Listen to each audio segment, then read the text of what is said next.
Apakah kalau kita berbuat baik, lantas kita selamatkan? Bagaimana? Jawabnya yes or no? No. Hah? No. No. Kawan-kawan gereja Katolik bilang yes. Teman-teman Katolik percaya perbuatan baik ke gereja, memberi sedekah, menolong orang, menyesal, ziarah dan seterusnya, itu adalah keselamatan. Tapi Protestan no. Protestan percaya keselamatan itu bukan oleh kebaikan kita, kata Protestan, tapi oleh iman. Iman dan perbuatan tindakan. Protestan bilang perbuatan baik adalah buah iman.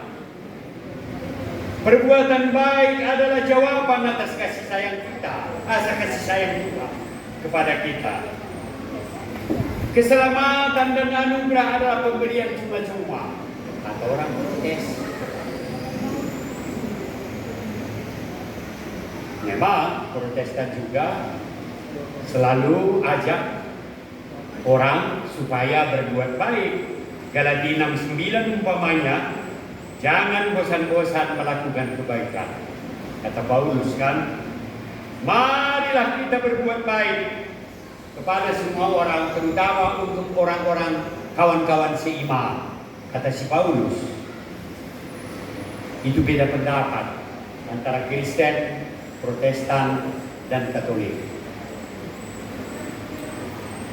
Namun baik Katolik maupun Protestan sepakat kalau dasar perbuatan baik itu adalah kekelengan, kasih, kabolongan. Karena kelenglah baru kita melakukan perbuatan baik.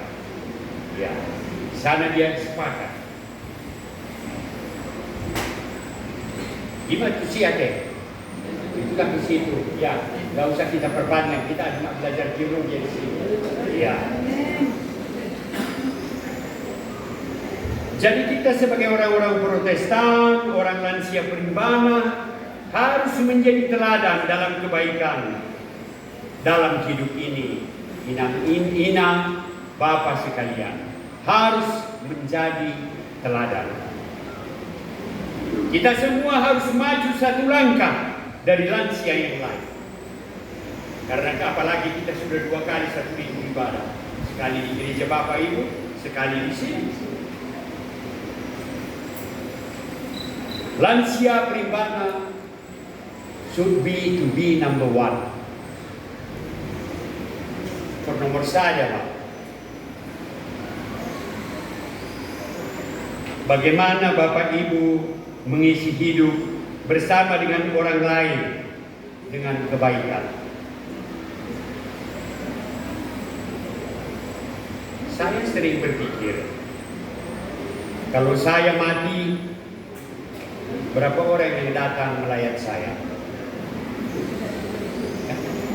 Ini juga kan direnungkan sekali-sekali. Kalau saya mati, berapa orang yang datang melayat saya? Ada nande-nande di kampung saya, namanya Karo. Rumahnya di pinggir, di pinggir pancuran air. Waktu dia mati, 76 orang anak-anak kecil berkumpul mengelilingi jenazah Karo ini, menangis. Karo katanya. Ya, sungguh ini kejadian. Itu anak-anak yang dia mandikan. Anak orang, bukan cucunya. Yang dia kasih makan. Sesudah dia mandi, dikuninginya lagi. 76 orang Bapak Ibu. Semua orang yang datang berkata, Karo ini baik kali kok sudah mati. Di gang saya ada orang yang meninggal baru-baru ini. Dia sakit dibawa ke kampung. Ketika orang tahu dia meninggal di kampung, wah, sudah mati sekolah. Ya wes. Kalau ya wes itu kan parah juga itu kan. Ya. Udah meninggal si Molan, si Ginting, ya wes, itu saja. Si Aceh kan sama itu sama sekarang.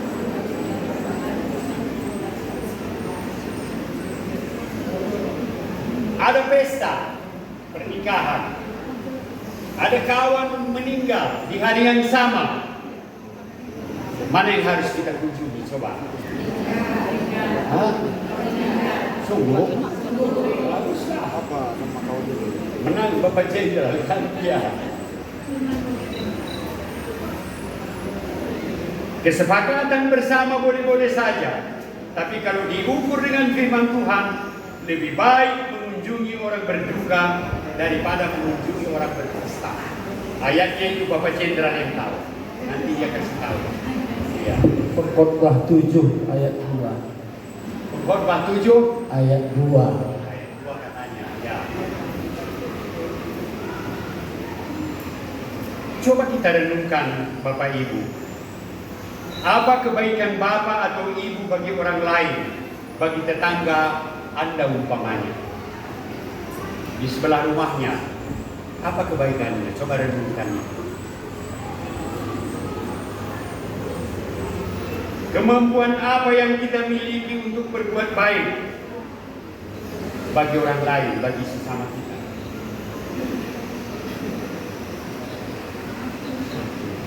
Ini ibu ini karena rapi sepedi tidak cocok. Siapa yang cocok? Ya. Oh, kita bikinlah karena kawan itu tutus itu yang sedikit agak strong. Berapa Bu? Oh, mungkin saya kada goyang Pak.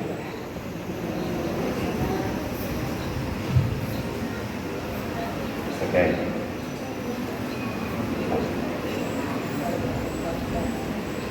Ibu yang sedikit yang bajunya yang mundur ke belakang, berapa? Berusembiring. Oke. Ibu berusembiring. Katakanlah ibu memelihara ayam, induk ayam, anaknya 10. Karena ibu tidak bikin pagarnya dengan bagus, maka anaknya masuk ke rumah saya. Saya usir, khusus masuk lagi. Saya usir lagi, masuk lagi. Lama-lama saya ambil sapu, saya pukul kepalanya, mati. Kan begitu. Karena kita punya rumah pagar, saya ambil itu ayam ibu yang sudah mati, saya lempar dari atas pagar ke pintu itu. Wah. Ini kita bicara soal kebaikan ya. Apa yang ibu lakukan?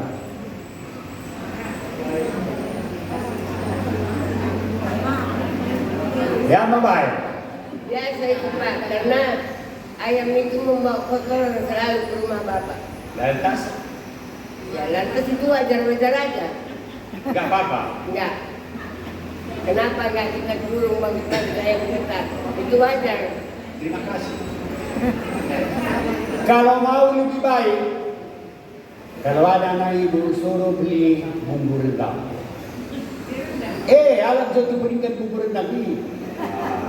Diambil bumbu rendang, masak air panas, dicopot itu semua apanya, dimasak jadi rendang. Siap jadi rendang, anak ibu antar ke rumah saya. Bu, Pak, ini rendang bilang mama. Gitu baru mantap. Lain kali saya bikin begitu Pak. Ya itulah maksudku. Ya. Jadilah teladan dalam kebaikan saudara-saudara. Katakan ke sebelah kanan Anda dan ke sebelah kiri. Pegang. Jadilah teladan kebaikan budokon. Pikirnya main-main saja, dia menjadi teladan dalam kebaikan. Iyalah.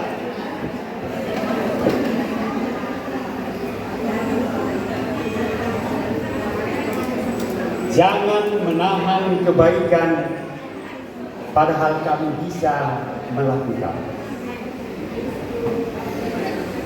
Jangan berkata pulanglah. Roma harus masyhur. Besok datang lagi, besok ku kasih. Jangan.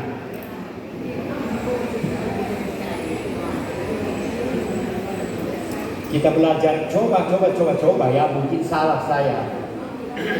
Karena saya juga tidak paham sekali tentang penasehat kita. Saya ambil contoh Bapak Jenderal. Ya. Mari kita belajar kebaikan dari Bulang Jenderal ini. Memang dia lebih kaya dari kita. Talentanya juga lebih banyak. Sebagai jenderal, walaupun pensiun masih punya pistol, punya kuasa. Pak Jenderal ini, semua anggota keluarganya dikep-kepnya dengan baik yang di kampung. Iya. Dia beli tanah, semua anak cucu keluarganya di kampung boleh berladang di tanah itu sendiri. Tanam jagung, tanam wortel, tanam apa-apa saja.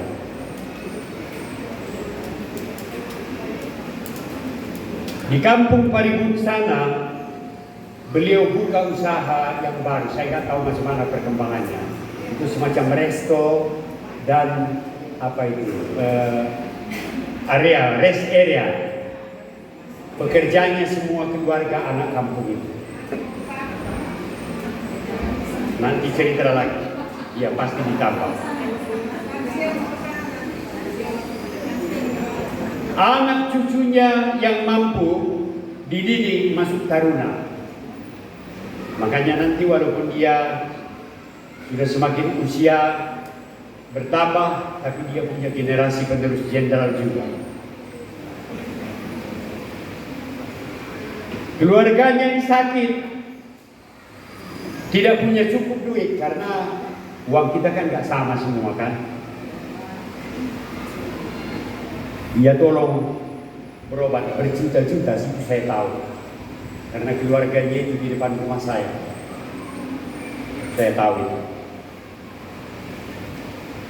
Soal kita di sini, persekutuan ini, di kolam ini, saya tidak ada komentar, tidak usah cerita. Bapak dan Ibu sudah tahu semua.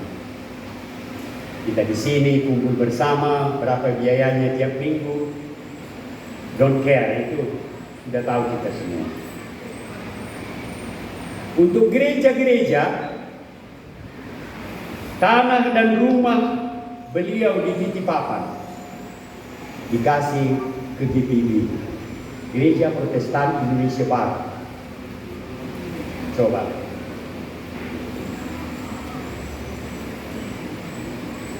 Pembangunan gereja GBKP banyak yang dia bantu. Saya memang tak pernah dia bantu gereja saya, tapi saya tahu banyak dia bantu. Terakhir yang dia bantu gereja dulu di pinggir pasar, ya, sebelah kanan itu. Di kampungnya dibeli lahan luas. Dia bangun di sana apa itu? Rumah masa depan. Gotoh Habudo, rumah masa depan, kuburan. Kuburan keluarga. Ada kuburan keluarganya. Makam keluarga. Jenderal ini hanya bercita-cita menurut saya, mungkin menurut dia nggak tahu lah. Bercita-cita sekarang supaya lebih banyak lagi orang memuliakan Allah, memuji Tuhan.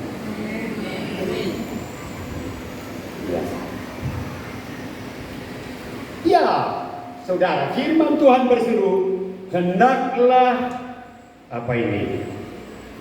Kalau nggak pakai kacamata, hendaklah terangmu bersinar sehingga orang-orang memuliakan Allah. Semoga terang Bapak bersinar terus. Milikilah cara hidup yang baik. Kebaikan kita di dunia ini menyertai kita sesudah kematian pun. Wahyu 14 ayat 13. Berbahagialah orang yang meninggal di dalam Kristus, karena perbuatan-perbuatannya menyertai dia. Demikian firman Tuhan. Bahkan Rasul Paulus menasihatkan pula, wanita-wanita berdandan kebaikanlah. Memang saya pikir bukan hanya perlu berdandan kebaikan. Kalau wanita ini, ya wanita, bapak, ibu-ibu semua berdandanlah rapi, kan begitu. Namanya pun ibu teladan. Jadi contohlah ibu-ibu perimbana ini semua.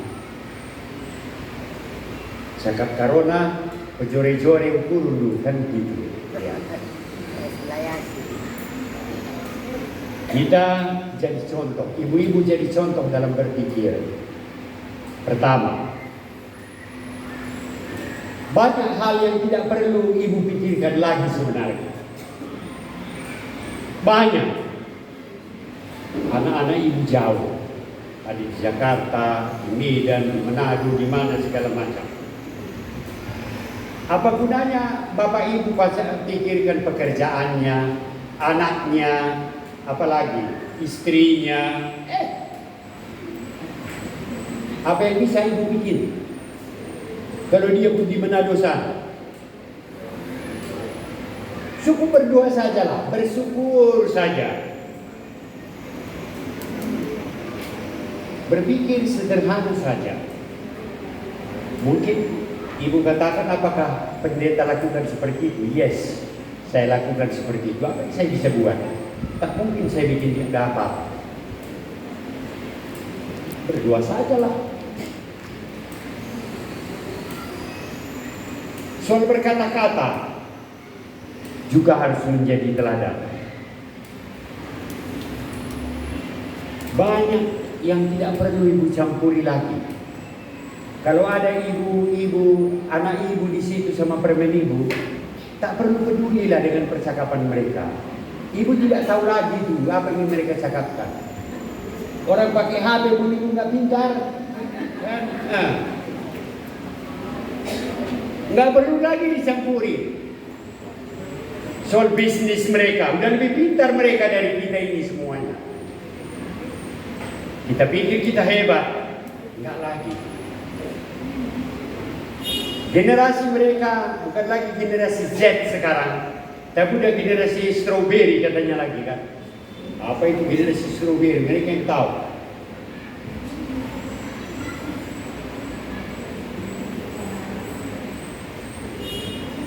Saran kita pun hampir mereka tidak peduli.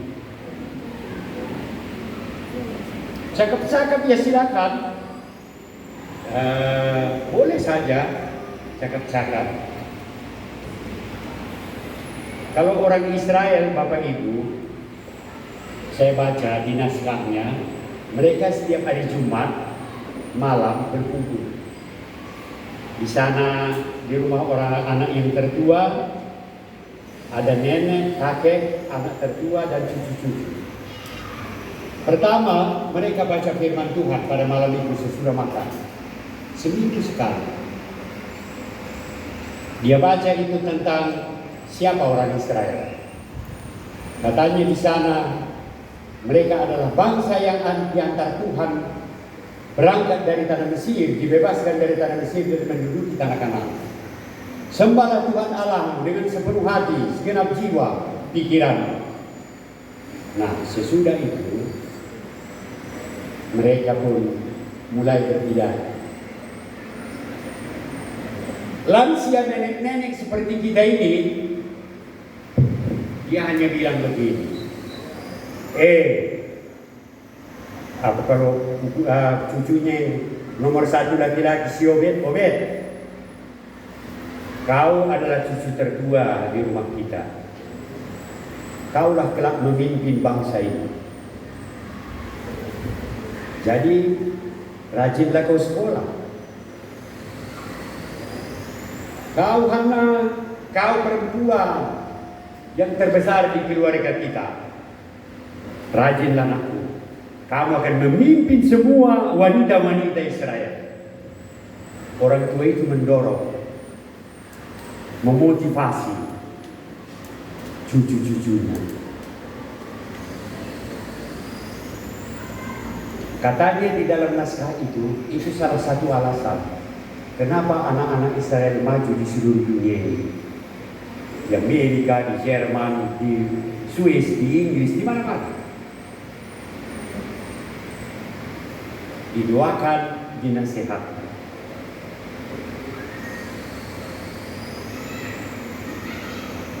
Dalam berkata-kata,